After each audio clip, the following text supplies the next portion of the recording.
Ball up to the 35 now as they come up on 1st and 10.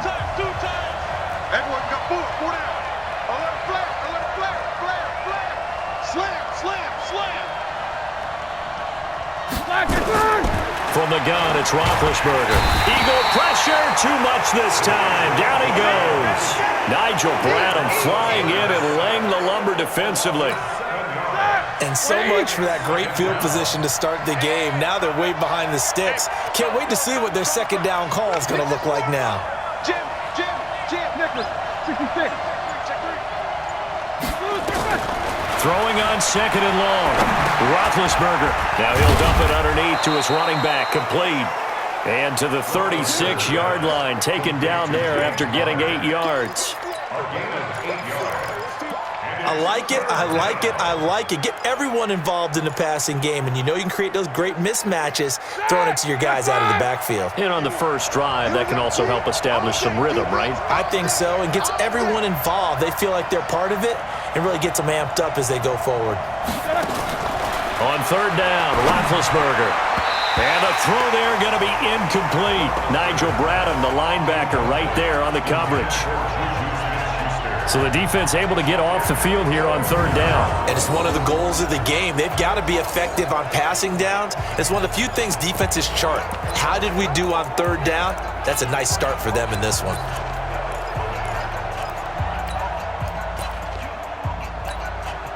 Okay, look at this. The punt team nowhere to be found. They're on the sidelines. Offense going to go for this on the opening drive. Roethlisberger will throw. Open man, Smith-Schuster, it's complete.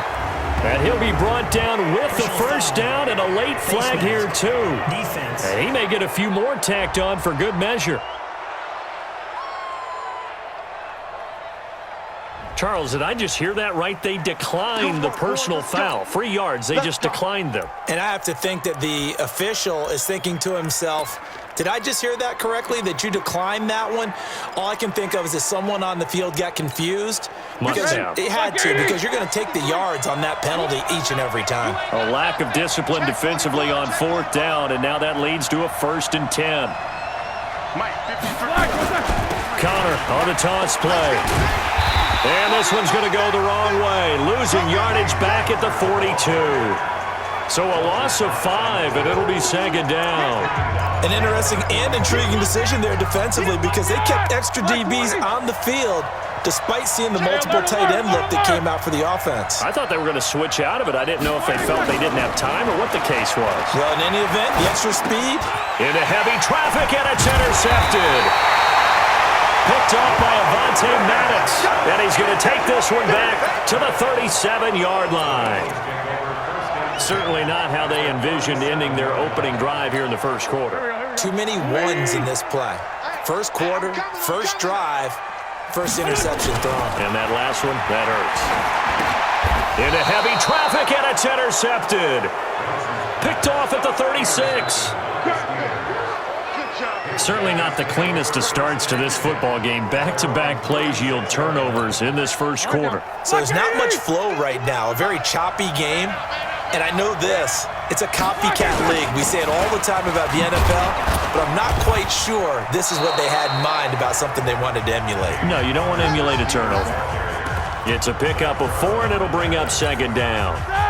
Following the pickup of 4, here's 2nd and 6. Here's Roethlisberger.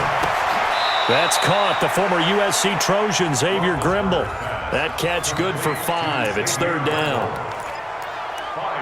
And, partner, I think that's a great example that not all tight ends are created equal because everything was right. Got the completion, but he's not one of the more dynamic guys in the league. So even though he caught it, couldn't turn it into much more. Now, meanwhile, a pass that should have been intercepted, but it winds up falling incomplete. Well, nearly another interception there. That would have been 2 drives in a row with a pick. He's got to start taking care of the ball way better than what we're seeing. Interestingly, that throw was probably worse than the one he threw the interception on last drive, but fell incomplete. And how about the call here? They need 2 yards in their own territory on 4th down, and they're going to go for it. Here we go on 4th down with Roethlisberger. And he finds McDonald. And he'll be taken down across the 50 at the 45 in enemy territory. A big roll of the dice on 4th and 1, but it pays off. They convert. On 1st and 10 is counter. And he gets it inside the 35 and just shy of the 30. 15 more there, and they're on a roll. It's another first down. How best to describe that one? I'd say right down Broadway on that run. A straight-ahead running. I think that might be something we see a lot of between the tackles today. Well, he's enjoying things so far here this afternoon. Sees a crease and bursts through it for a solid gain. They'll roll him out right. Oh, that was dangerous. Threw it into coverage, almost picked, but instead they'll keep it on 2nd down. Line of scrimmage, the 31 as they line up 2nd and 10. Here's Roethlisberger to throw. Dancing to his left. He's got a first down and much more inside the 20. And he has another first down as they'll get the ball down to the Eagles' 15-yard line. A first opportunity for the Steelers in the red zone. They've got a 1st and 10 at the 15. Out of the gun, it's Roethlisberger. That's going to be caught at the 10-yard line. And he couldn't quite get there. Tackled down at the 1. Back-to-back nice gains. That one for 14 yards and another first. Now a play fake here on 1st down. And he's in for 6 and a Steeler touchdown. Taking it in from a yard out as his guys are able to strike first here in this opening quarter.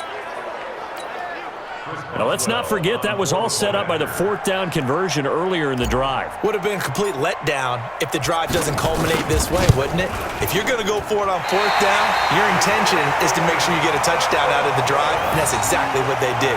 Converted, and then converted a second time for 6 points.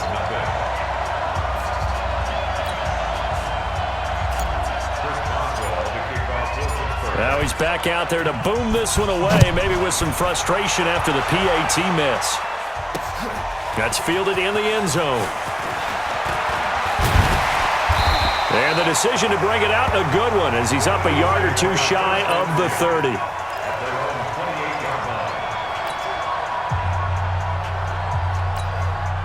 Already at the line, this Philly offense set to go. And last time wasn't pretty. One play and an interception. We'll see if they can do better. I want to see if they want to go ahead and throw the ball again now on this drive after what happened on the last one. Throw it on the first play. Give the quarterback some confidence. See what happens.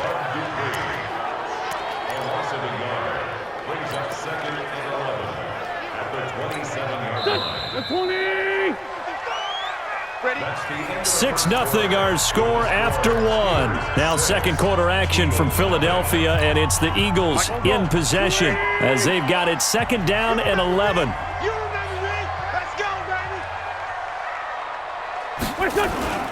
Wentz off the fake handoff to Howard. Caught right side, it's Jeffrey. The reception good for 7.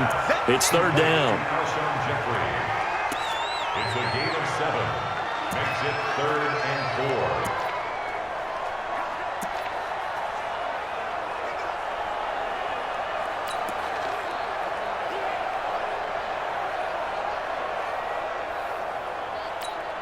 Mike, here we go. 180. 55. Let's go, D. Let's go. On 3rd down, this is Howard. And he'll lose yardage. Brought down at the 32. He lost 2, and it brings up 4th. Up front, the struggles continue for this offense among the line.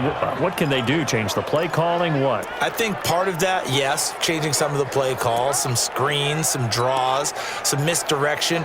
You want to run any type of a play that will influence these guys to continue to get upfield and find a way to use that against them and slip things in behind them. So some quick passes could work as well. Here's Wentz to throw. And the Steeler pressure too much here. He's going to go down. Mark Barron. And now possession's going to go over with a football at the 20-yard line. So, Charles, why in the world do you take that risk there? It doesn't make a whole lot of sense on the surface. I've been around enough of these coaches and enough of these meetings along the way. Sometimes they're so confident in a play call that they don't care about the situation. They think that that play, at that time, they're going to run it and pick up whatever they need. So maybe that's what influenced him there. I'm guessing because I have no other explanation. Yeah, that's tough. Own side of the field, that chunk of yardage to pick up. Head scratcher. They go play action here on first down. Sliding out of the pocket to the goal line, but it's incomplete. And that's one he's got to be happy to have back. There wasn't a hole open in his zone. You'd have to think on early downs like that first down there, need to be a little bit more careful. Yeah, fortunately for him, got a couple more downs to play with. And a lot of talent on this Eagle defense, and you've seen it on these last two plays, both losses. He'll wind up losing a yard on the play, and that's going to bring up an interesting 3rd and goal.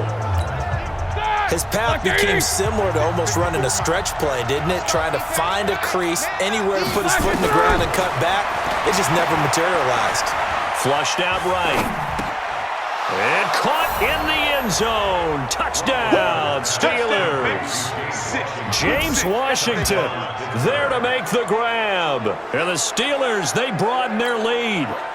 So he scrambled right but was able to look back toward the middle of the end zone to find the target. As you know in this game, sometimes you just have to know when to break the rules because we all know most guys throwing the football are taught never throw back into the middle of the field on a scramble. He did it and got away with it for a touchdown. Instinct sometimes, right? They just take over. Instinct and vision. Sometimes you just see people who are open, you're able to get it to them. So with the missed PAT in his rearview mirror, he goes back out to kick this one off. It's a short kick, taking it to 15. And he's all the way up across the 40 and down at the 42-yard line. Great return. At some point, we're going to get it through our heads. Special teams, special teams, special teams. The spark that often wins games. The Eagles heading back out, and you think about their backfield, Charles, it's going to be interesting to see how things go here in the rest of preseason and into the regular season. You got Jordan Howard, who you picked up from Chicago, still just 24, twice 1,000-yard rusher, but there's a litany of other options, are there not? They are absolutely loaded at the running back position because you already mentioned Jordan Howard. He's supposed to be the guy that carries it the most for them. But still on the roster, Josh Adams, undrafted out of Notre Dame. He helped save their season last year. Corey Clement, remember he was undrafted out of Wisconsin, caught a big touchdown pass in the Super Bowl. Wendell Smallwood out of West Virginia gives him kick return ability. Darren Sproles is back. He's a do-it-all guy. Donnell Pumphrey they drafted 2 years ago. And then they drafted this year Miles Sanders out of Penn State, who might be the best out of that whole group. Whoever is looking at this team is thinking to themselves, on cut-down day, there are going to be some quality running back. Now Howard stripped. He lost the football. Wow, that ball gets knocked free, but a teammate comes along and scoops it up. It's almost like baseball. Guys at bat, people are on base in scoring position. One guy doesn't get him home. The next guy comes through and picks him up. And avoids the turnover. Go. 120. Kill. On play action, Wentz. He's going to let this go for the end zone. This is taken in by Jeffrey. He's got it. Touchdown, Eagles. Alshon Jeffrey, 49 yards, as they are now on the board here in the first half. Well, there was a little extra pressure with that one because it was 3rd down. He didn't care. He snagged it with one hand like it was routine. The key is to make a play in a tough situation. Doesn't matter how, and in this